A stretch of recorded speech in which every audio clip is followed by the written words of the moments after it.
nós vamos tratar sobre cargas elétricas, ok? Cargas elétricas.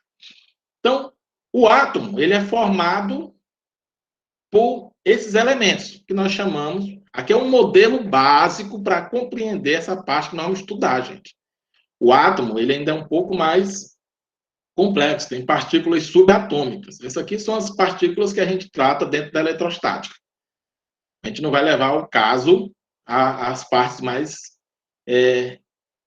subatômicas. A gente vai trabalhar dentro dessa ideia do átomo, né? O átomo em si. Os elementos são eles, os prótons, né, que vai possuir cargas positivas, né, que foi dado para eles a nomenclatura de positivo. Eles se encontram dentro do núcleo, fortemente ligados, uma força gigantesca, que nós chamamos de uma força nuclear. Quando se fala de nuclear, você já lembra logo daquela história da bomba atômica. Isso significa dizer que para retirar um átomo desse, né, um elemento desse núcleo, requer uma força extremamente extravagante, né? Então, uma coisa massiva mesmo, em termos de energia. Então, para se tirar prótons do núcleo, não é fácil com o nível de energia que nós vamos tratar aqui. Então, o nível de energia que nós vamos tratar aqui, nós vamos trabalhar com quem? Com esses caras que estão orbitando o núcleo, que nós chamamos aqui, são os elétrons. No núcleo também possui outras cargas lá dentro, que nós chamamos de quê? De nêutrons. Circulam junto com os prótons. Mas para a gente, em termos de eletrostática, o nêutron não tem serventia porque ele não possui sinalização elétrica. Só tem sinalização elétrica os elétrons, né, que é quem pode se mover com mais facilidade, porque eles orbitam o núcleo, né, do átomo. Então, é eles que podem sair de um átomo para outro, né, só os elétrons, porque a energia que segura eles aqui é um pouco fraca. Então, eles têm a capacidade de estar se deslocando de um átomo para outro. Então, eles têm mais facilidade de mudar de nível. Diferente do núcleo, que tem uma grande força, então os prótons não se movem. Então, sempre quando vocês ouvirem essa expressão, prótons se movendo, dentro do nível de energia que nós estamos trabalhando, não é possível. Aí você vai cair para onde? Para um nível muito mais alto de energia. Tem até aqueles filmes que gostam muito de fantasiar nisso, né? Raios de prótons. Não tem como ter um raio de próton assim pensando num filetezinho de energia. Não. Um raio de próton é o equivalente a uma bomba atômica. Essa é a ideia que vocês têm de imaginar. Então, um raio de próton seria uma coisa tão simples assim de se manusear, como fala naqueles filmes de ficção científica, né? O cara lá trabalhando lá com raios de prótons. Isso aí não é uma coisa simples. É tanto que isso, quando é tratado dentro de um laboratório bem seguro, né? Às vezes no subterrâneo, para, num caso de uma eventualidade de acidente, né? Conter o máximo possível aí os problemas envolvendo, porque o nível de energia é muito alto. Aí aqui você tem algumas informações com relação às massas, para vocês terem uma ideia, né? A massa muito pequena do próton, né?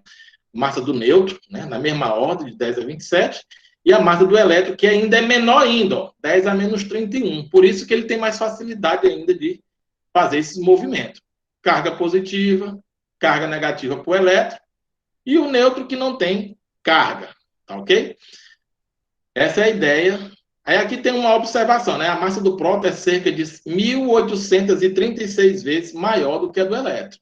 Para vocês terem a ideia da noção aí, da diferença de massa deles, tá ok?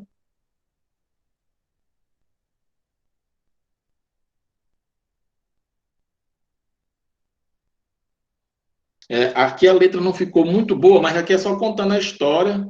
Eu vou tentar depois botar uma letra branca que é melhor. Né? Falando aqui sobre o Franklin, né? Franklin Hertz, né? Que é o físico aí que trabalhou com essas coisas. Eu vou botar aqui na letra branca que é melhor.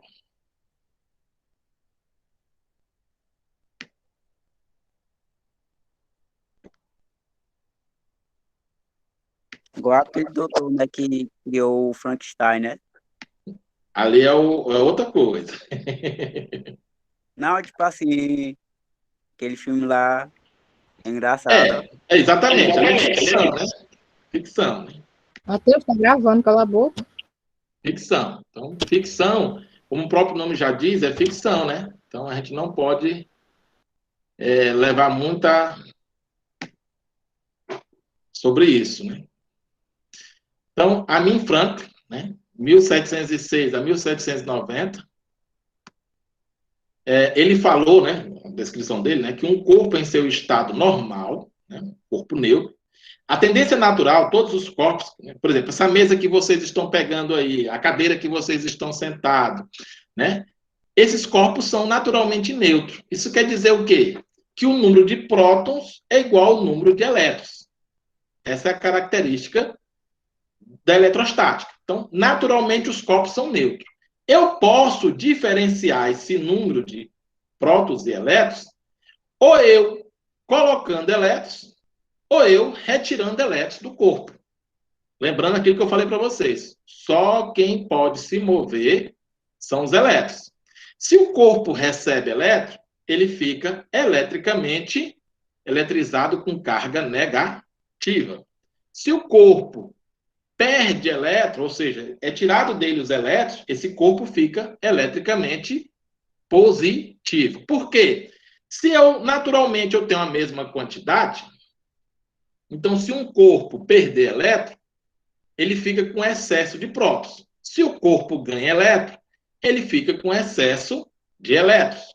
Então, se eu tenho excesso de elétrons, eu fico eletrizado negativamente. Se eu perder elétron, tenho excesso de prótons, eu fico eletrizado positivamente. Essa é a nomenclatura para eletrizar um corpo. Agora, isso, para ocorrer, tem alguns mecanismos para fazer essas mudanças.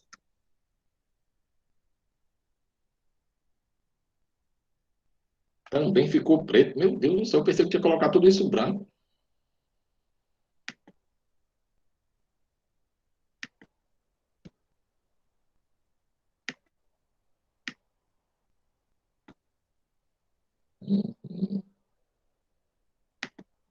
Tem que ficar branco, porque o fundo é preto.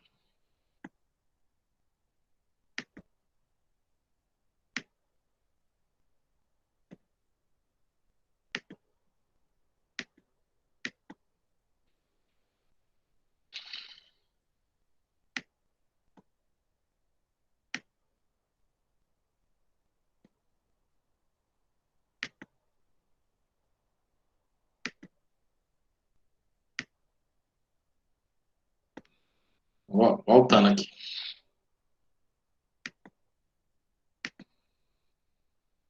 Então, condutores e isolantes. Então, vamos entender o que é um condutor.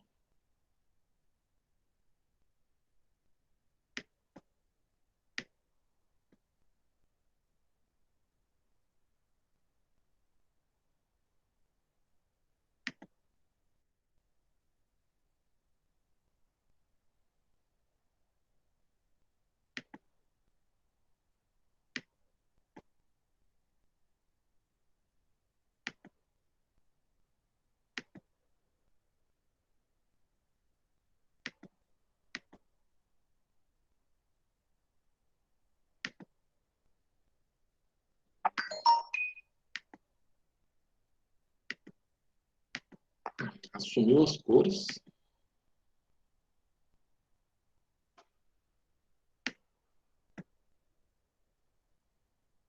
Pronto.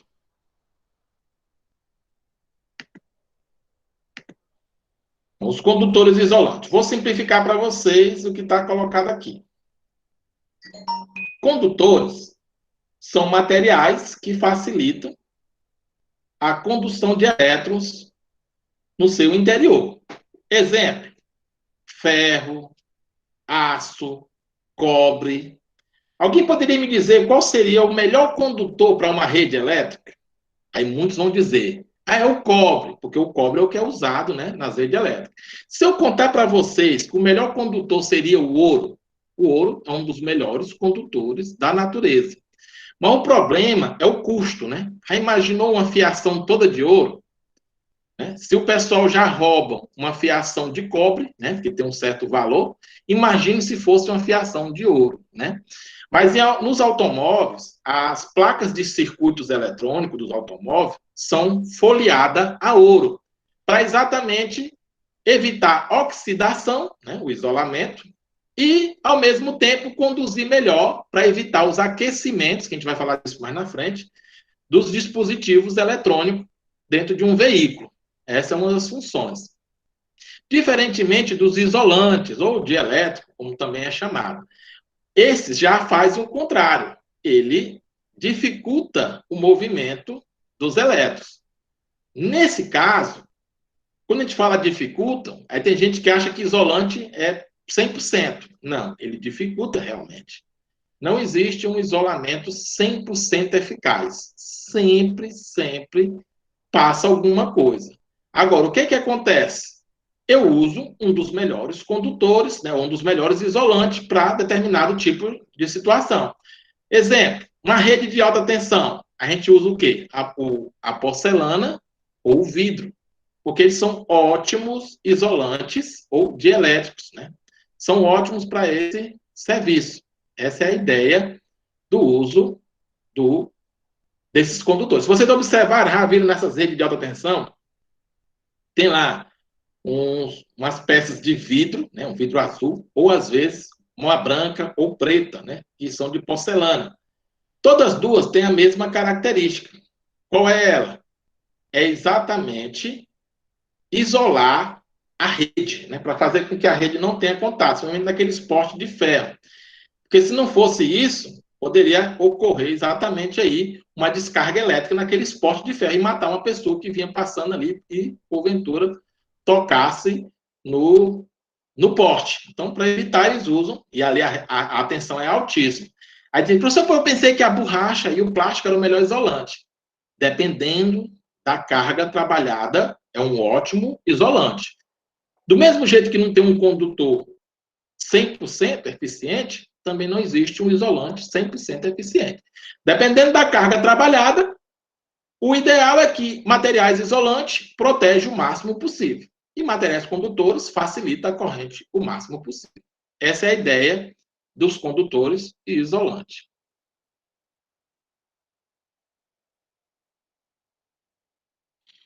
Aqui nós temos um efeito, né, de eletrização. Né? Observe que quando há uma liberação de cargas elétricas, que é um gerador de Van der Graaf, né, ela botou a mão aqui, o cabelo dela ficou levantado. Por quê? Porque o cabelo dela acumulou cargas, o mesmo sinal, e aí os cabelos começaram a repelir um ao outro. Aí eles ficaram ouriçados. Isso aqui é um processo de eletrização, onde o número de prótons, né, fica diferente do número de elétrons. Né? Nesse caso aqui, o de prótons fica a mais, né, e o número de elétrons a menos. Se eu tenho prótons a mais, fico positivo. Se eu tenho elétrons a mais, eu fico negativo. Ou o corpo perde, ou o corpo ganha elétrons. Então, nós vamos falar aqui das eletrizações, né? Vamos falar primeiro da eletrização por atrito. Você pega aqui dois materiais diferentes, esfrega um no outro.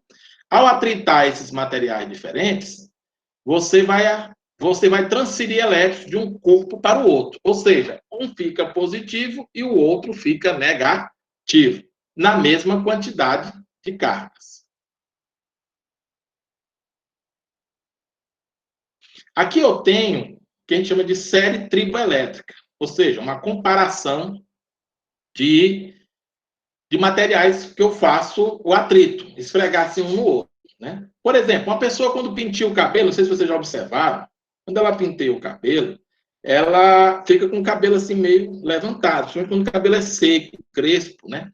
Por quê? Porque o atrito do pente com o cabelo acumula cargas no pente, tanto que se você, por exemplo, pegar o pente, ele atrai pequenos objetos, porque ele está eletrizado, né? E o cabelo fica ouriçado porque ele acumulou carga também e vai ficar um repelindo o outro, gerando assim uma espécie de arrupiar, né? Especialmente em cabelos secos. Isso acontece muito. Quando os cabelos são úmidos, sedosos, a coisa é diferente. Então, observe que quando eu esfrego vidro com mica, o vidro fica positivo e a mica fica negativo. Vidro com lã, o vidro positivo, a lã negativo. Ou seja, sempre quem está abaixo do elemento que eu estou esfregando, fica negativo. Mas se eu esfregar seda, né, seda, que está aqui em cima, um cobre, o cobre fica negativo e a seda fica positiva. Mas se eu esfregar a seda com lã, a lã fica positiva e a seda fica negativa. Então, Só quem tem garantia aqui, nesse esquema aqui de ser positivo com qualquer um, é o vidro, que está no mais alto. É igual a celulose, que sempre vai ser negativo para qualquer um desses daqui, porque todos estão acima dela. Tudo depende da comparação. Para você vai usar isso? Depende, sempre vai ser dado a sério para vocês terem uma noção de quem é. Aí lembrando que quem está acima fica positivo, quem está abaixo fica negativo. Tá ok, pessoal? Aí nós temos aqui eletrização por contato. Essa daqui, tem um modelozinho que a gente coloca aí para vocês verem. Um objeto, uma certa carga, é colocado em contato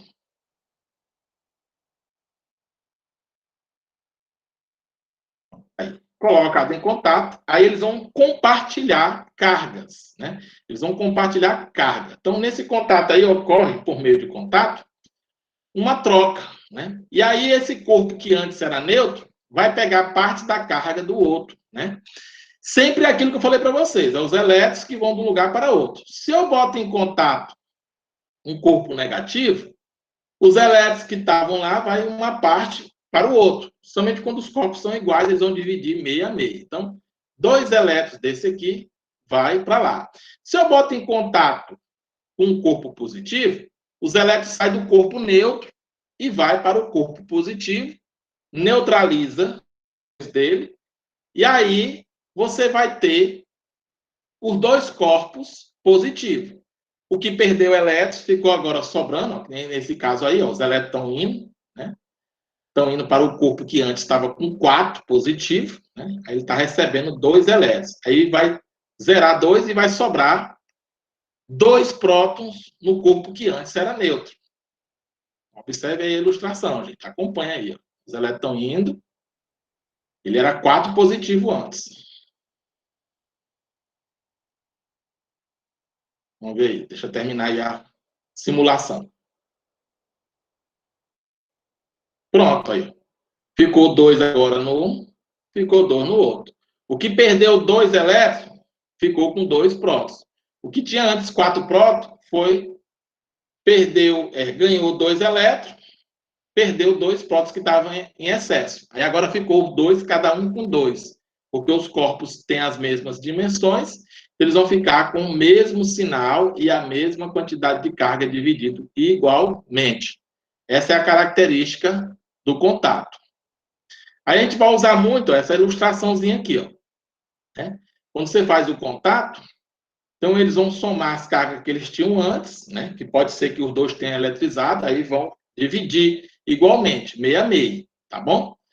Por exemplo, se aqui tivesse 4 prótons e esse aqui 2 elétrons, então 4 menos 2 dá 2. Dividido por 2 fica 1 para cada, ó. Cada um vai ter 1. Tudo depende do problema, tá ok? Tudo depende do problema. A gente vai fazer algum desse aí, tem na atividade para nós, viu? Já o de indução, diferente do contato, o de indução é uma espécie de enganação, é um processo enganatório. Eu aproximo um indutor... Professor, de novo aí, porque travou aqui. Qual parte? Qual parte? Novamente, indução, tipo, começando a indução aí. Não, indução. Na indução nós começamos agora, nesse minutinho. Pois é, porque travou na hora que o senhor começou a falar. Pois é, não, mas isso aqui está sendo gravado, você pode assistir depois, sem problema, viu? A gente está começando agora a indução. Mas se sua voz está travando na explicação, acredito que vai sair a... Não, é o seu celular aí ou a sua internet. Ele está gravando aqui tranquilo. Então, indução. A indução, né, é quando eu tenho um objeto que se aproxima do induzido, um corpo neutro, e aí ele vai fazer uma separação dos elétrons e dos prótons. Então, se eu aproximo um corpo positivo, ele atrai os elétrons para o lado dele e fica sobrando no outro lado os prótons, né, que foi separado. Aí o que é que eu faço? Eu faço uma espécie de enganação, eu faço um aterramento, aqui, ó, um aterramento, que eu faço com que elétrons vão para cá e anule, né? Ou seja, cancele esses prótons que estão em excesso. Aí eu vou, afasto o indutor, já fiz o aterramento, né? Então, agora, esses elétrons que estavam sendo atraídos por esse indutor vão ficar sobrando, porque não tem mais os prótons que antes estavam fazendo esse corpo ser neutro. Aí eu consegui eletrizar esse corpo nesse formato de eletrização por indução, fazendo uma espécie de separação das cargas, e posteriormente eu faço um aterramento para fazer a descarga elétrica. É assim que funciona os aterramentos, ele funciona como uma descarga, que pode tanto subir elétrons, como pode descer elétrons que estejam em excesso. Essa é a função das descargas elétricas. Um para-raio, o que é um para-raio? Um para-raio é nada mais menos do que uma antena que está ligada ao planeta Terra. Então, um raio, né? Um raio são descargas de elétrons. Quando ele atinge essa antena, vai descer para onde? Pelo condutor até a Terra, que é um corpo extremamente neutro. Então, o lugar desses excessos de elétrons são na Terra. Professor, e se fosse positivo? Gente, se fosse positivo, não temos raio de cargas positivas. Já falei isso para vocês. Se fosse, o planeta se acabava, né? Porque seria raios de próton. Nós não temos raios de próton. Eu posso até ter uma nuvem eletrizada positivamente. Mas o que é que ela faz, uma nuvem eletrizada positivamente? Ao invés dela disparar prótons, ela recebe elétrons. Então, eu tenho duas características do raio. O raio ele pode vir da nuvem para a Terra, ou pode ir da Terra para a nuvem, dependendo do sinal da carga da nuvem. Se a nuvem estiver eletrizada positivamente, porque pode acontecer, mas naturalmente quase todas são negativas, aí o raio que acontece, eventualmente acontece, o raio sobe, ele sai da Terra para a nuvem. Porque a tendência natural é fazer essa neutralidade, ou seja, é atrair os elétrons de onde tem. E onde mais tem elétrons é na Terra, certo? Quando a nuvem acumula elétrons demais, aí ela vai fazer o quê? Ela joga os elétrons para a Terra. É assim que funciona as descargas elétricas. Então, fiz aqui tem uma simulaçãozinha aqui também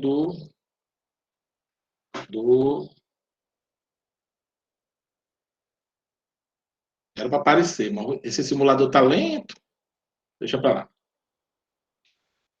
Então, aqui, a gente vai usar um pouquinho essas partes de notação científica, só para a gente revisar. Quem lembra um pouquinho de potência e notação científica. Então, notação científica, eu tenho um número aqui, que nem 842. Então, eu vou deslocar a vírgula até ficar um número menor do que 10 e maior do que 1. Então, vai ficar o quê? 1, 8,4, 2, 8,42. Como ele andou duas casas para frente, então você vai ter de colocar na potência de base 10, né? Sempre vai ser na potência de base 10, 8,42, aí, como foi duas casas para frente, você coloca 2 no expoente. Quando a vírgula anda para trás, 1, 2, 3, fica 3,7, então ela andou para trás, então vai ficar o quê? O expoente negativo. Sempre é essas características com as potências de base 10, lá de notação científica. Quem viu lá no primeiro ano, segundo ano, o professor sempre reforçando isso aí. Então, aqui tem só para a gente fazer, né? Mas a gente não vai fazer isso aí. O que é que a gente vai fazer agora? A gente vai fazer a nossa atividade. Aí eu vou liberar o link para vocês. E aí vocês vão me perguntando aqui. Qualquer problema, eu vou dando a dica. Entendeu? Ela vale a frequência de hoje.